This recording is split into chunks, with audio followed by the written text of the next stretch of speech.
Frightfest 2019 has come to an end. It's been pretty much a week now, and it was a great year this year. There were so many good films. The overall quality was really high, and there were some really great guests. And this is my list of the 20 films I saw ranked.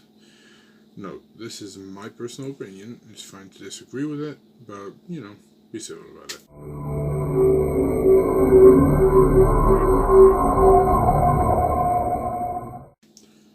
Nice Skin just didn't do much for me. It didn't really feel like it flowed well, and the story just kind of felt like the characters were a bit too busy with their own bullshit to actually care about this missing girl.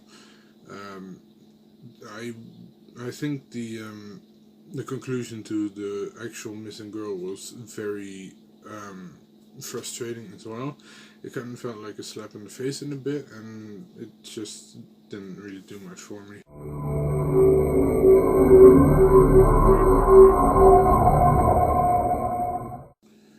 Why Don't You Just Die didn't really live up to my expectations, but that might have something to do with what I took out of the trailer, because I just thought it was gonna be a film filled with silly kind of violence, like pretty much all the way through. The first kind of half hour it was pretty good, but then I just kind of lost interest in it, and I might just have to rewatch this, and I might like it better with some adjusted expectation.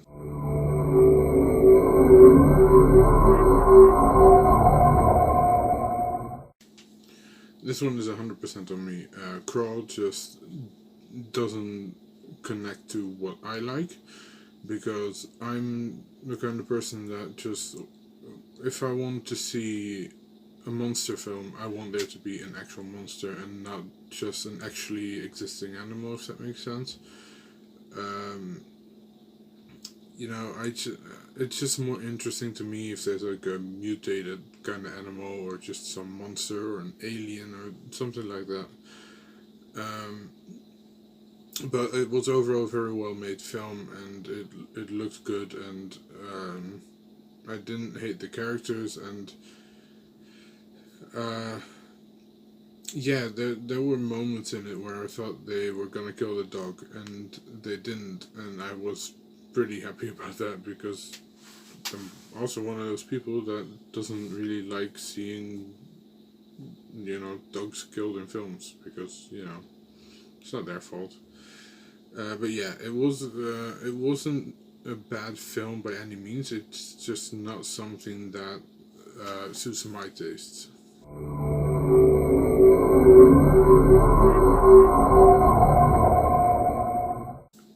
Feedback was better than I expected it to be. I didn't really know where it was gonna go based on the trailer, which is not a bad sign, but it did kind of drag towards the end. It started to feel like they went in circles a little bit, and the ending just made me a little bit angry in a way. Especially thinking back on it, like there's just that little bit that just didn't really feel satisfying at the end. It did keep me invested for the most part, and there were some pretty brutal scenes, to be honest, and I do think it is worth a watch.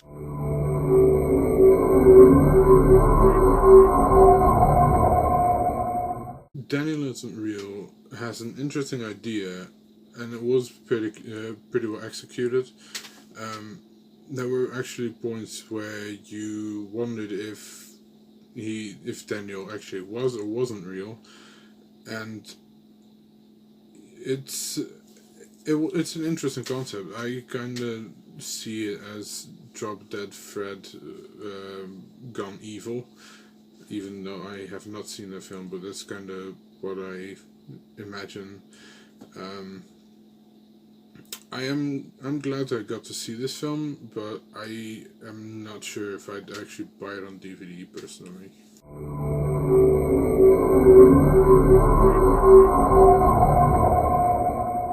Necrotronic is a really interesting and unique concept, and I think it's honestly quite relatable this day and age because it's a very digital age, and you know, it's very much a product of this time. I think there's some really fun stuff in there. There's some kind of weird stuff in there as well. Like there's some stuff that I'm not quite sure how that works, but as a whole, it was an enjoyable film, and I'd say it's a very much a popcorn entertainment kind of film.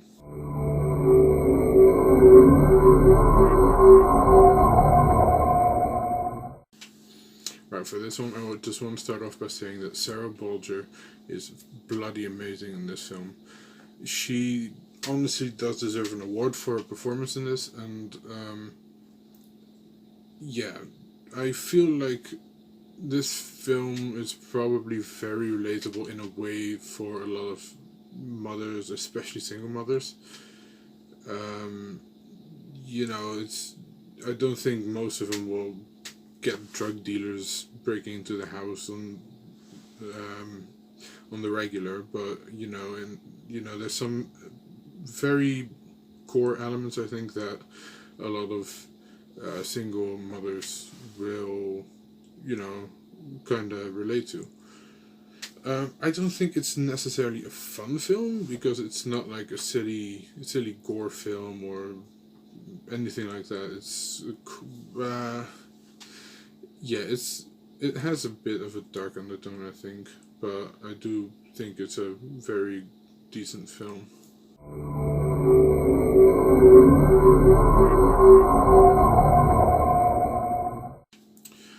Girl on the Third Floor was also pretty. It wasn't completely new. Like the idea of someone buying a house and trying to fix it up and move in has been done before, but I think that this film kind of changed things around. I did enjoy it, but I don't completely understand everything that happened in it, and that might just be me because I don't always pick up on every detail and everything. But yeah, Phil Brooks was good. We all know him as CM Punk, of course, from back in the day in WWE, and I think he's made a pretty solid entrance into the horror community, as you know. I did enjoy it, but I do think that I might have to rewatch this at some point.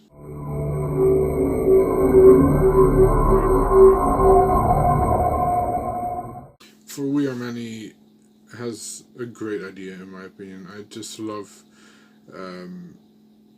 really like demonology, and I think there's a lot of like interesting mythology behind it and all.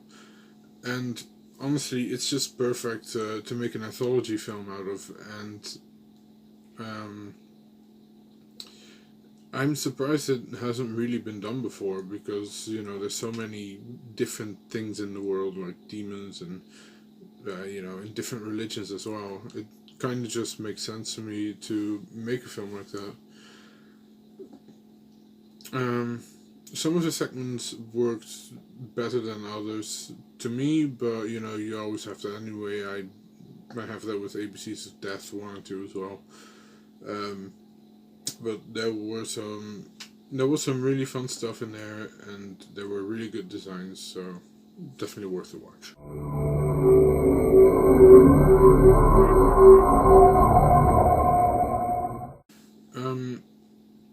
Ratchet has, first of all, it has a really cool like monster spirit kind of design. Just love the visuals in it, and it doesn't really show that much, but the implications are fairly gruesome and kind of on the dark side. Well, it's horror, so what do you expect? But I do think that it would have just been a little bit better if they actually showed what happened when the film's monster caught someone, and explore that a bit more. But it's overall a good film, and I will probably pick that up.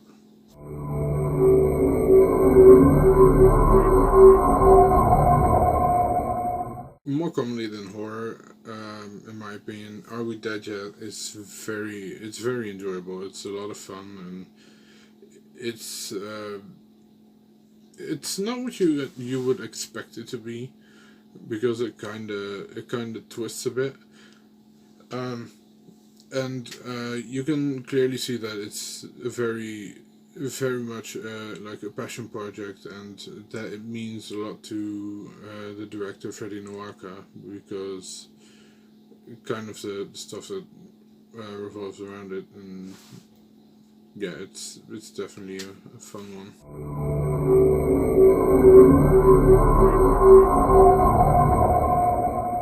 Eat Brains Love is a very unique twist on the zombie kind of genre.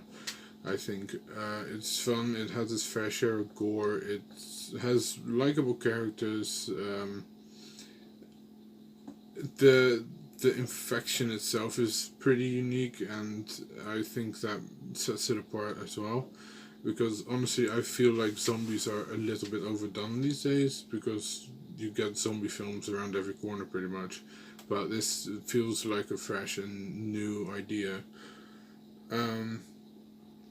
Now I will utter some words that I never expected to say. This is a zombie romance film done right. Screw warm bodies and that kind of stuff. And it's still a good gory horror film, even though it has a lot of, it doesn't take itself too seriously.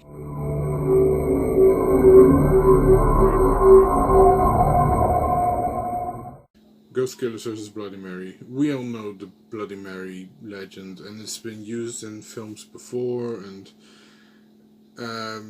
it's always kind of run of the mill. But this takes the urban legend and just has fun with it. It's just it has a unique approach to it. It doesn't take itself too seriously. It's really funny, and it's original, but it still homages the classics very well.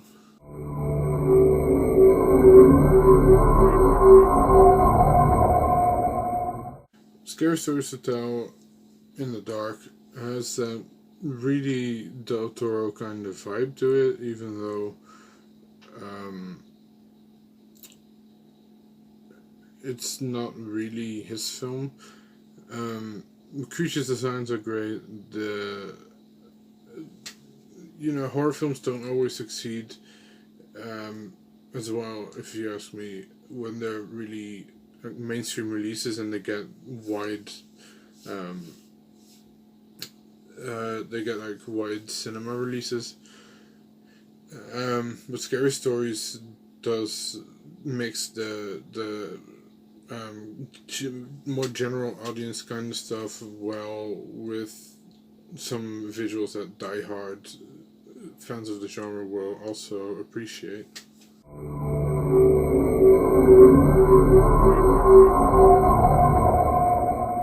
I'm not gonna lie, I didn't really know what to think of Come to Daddy. I didn't really look into it because it was the first film of the festival, and I was gonna see it anyway, so wasn't really much reason to really look into it.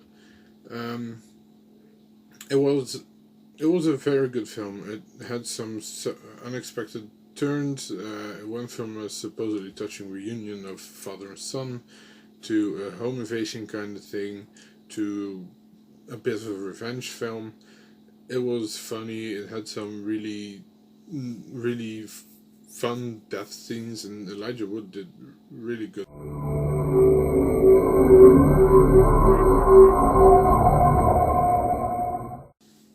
Alright, Bullets of Justice is actually fucking insane.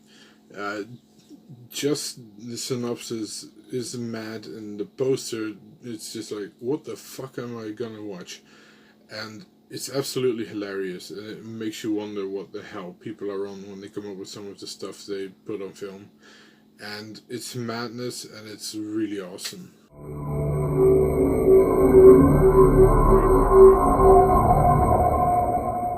Harpoon was really unexpected to me because the trailer didn't really tell you much about what kind of film you were about to watch, and the title of it kind of made me feel like it was going to be a shark movie. Even some of the stuff in the trailer kind of suggested that to me, but I'm glad it wasn't, because again, I'm not really a fan of, you know, films about regular old animals.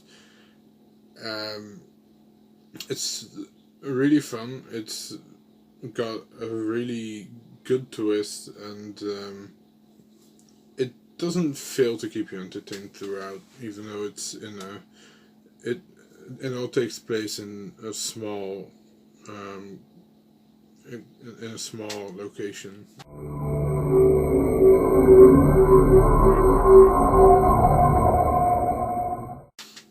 I only found out that the Banana Splits was a kids show a couple days before I actually went to Frightfest.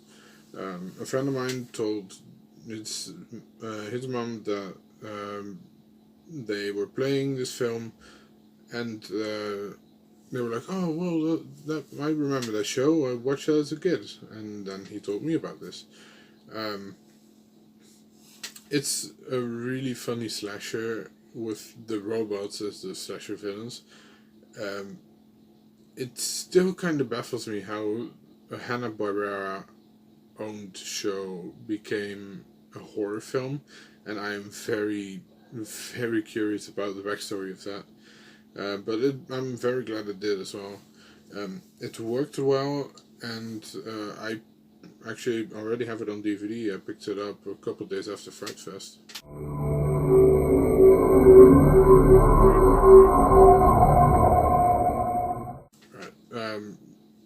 Rabbit. I am generally not a fan of remakes, but I think the original Rabbit really had some points that you could improve. I only first saw that film a couple weeks before Fright Fest because I kind of wanted to prepare for it, and I did enjoy it. I bought the DVD off my friend because he ordered the new special edition. But yeah, this is one of the very few examples where I prefer the remake over the original. The remake really feels like a Saska film, if that makes sense, but it's still very obvious that they were passionate about it, and they put a lot of love and effort into it, and you can definitely see that they were big fans of the original. I think overall this is genuinely a better film than the original, in my opinion, and it explained a couple things that the original didn't, and honestly it didn't feel like a film that's 2 hours long. It kind of flew by, really.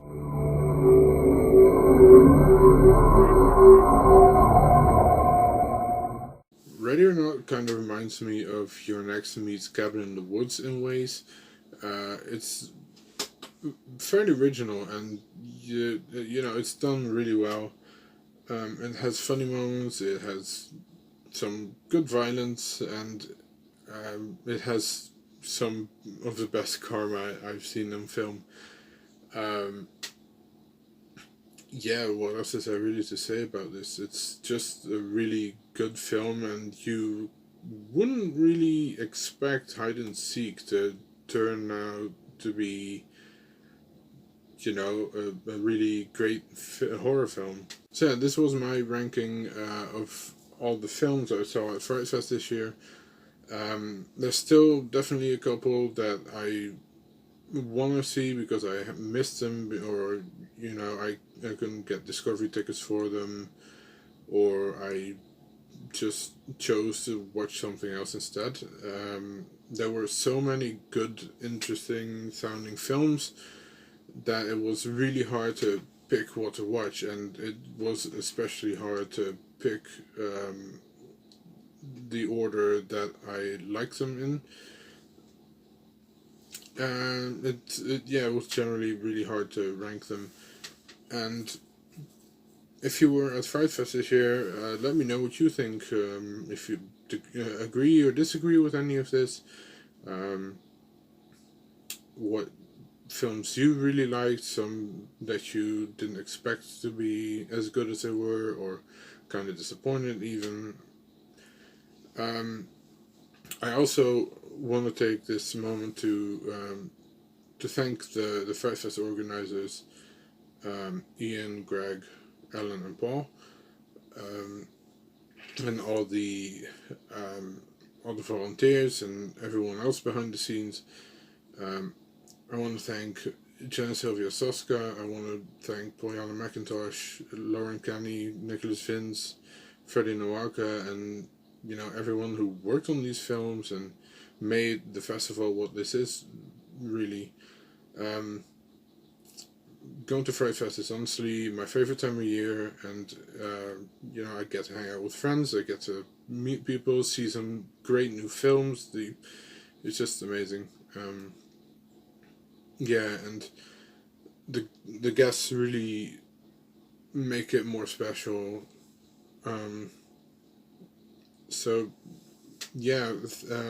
Thanks to everyone that made Frightfest what it is. Thanks to everyone who keeps making horror films, which can be easy all the time, and it's very.